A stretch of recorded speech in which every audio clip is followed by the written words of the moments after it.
Pengurusan perosak secara bersepadu atau IPM adalah satu pendekatan pengurusan makhluk perosak secara holistik.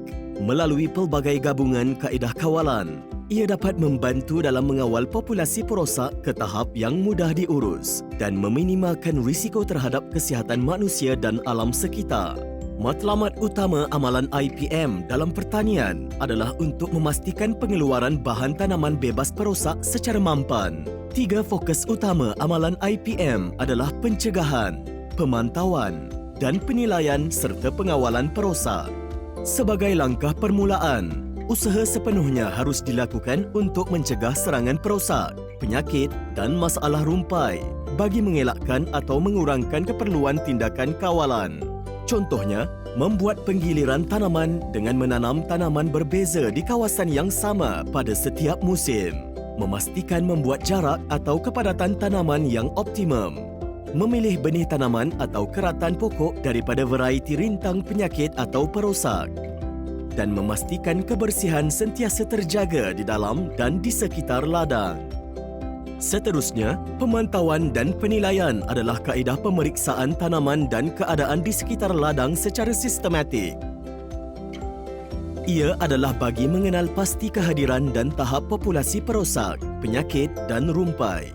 Contohnya adalah dengan melaksanakan scouting atau pemeriksaan keadaan tanaman di dalam ladang dan pada tanaman atau tumbuhan di persekitaran. Selain itu, digalakkan untuk menjalankan pemantauan perosak dengan menggunakan sistem amaran awal atau early warning system yang mengaplikasikan rekod ramalan cuaca untuk memberitahu petani tentang kemungkinan berlakunya peningkatan populasi dan serangan perosak akibat keadaan cuaca yang bersesuaian dengan biologi perosak tertentu. Sekiranya langkah kawalan perlu dijalankan, petani hendaklah mempertimbangkan gabungan pelbagai kaedah kawalan secara kultura, mekanikal atau fizikal, biologi dan kimia yang bersesuaian. Sebagai contoh, menggunakan kaedah mekanikal atau fizikal untuk mengawal atau menyingkirkan perosak, penyakit dan rumpai. Selain itu, petani digalakkan untuk mengoptimalkan penggunaan musuh semula jadi, perangkap feromon dan menggunakan bahan kawalan perosak alami seperti ekstrak dan minyak berasaskan tumbuhan serta penggunaan produk bahan racun kimia sintetik yang dibenarkan.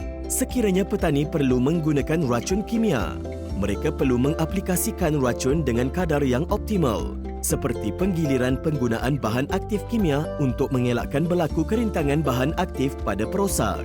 Kesimpulannya, IPM adalah sistem pengurusan perosak yang fleksibel. Ia terdiri daripada gabungan pelbagai kaedah kawalan dan mestilah bersesuaian dengan keadaan dan persekitaran di mana aktiviti penanaman dijalankan. Untuk maklumat lanjut, hubungi bahagian Biosecurity Tumbuhan, Jabatan Pertanian yang berhampiran.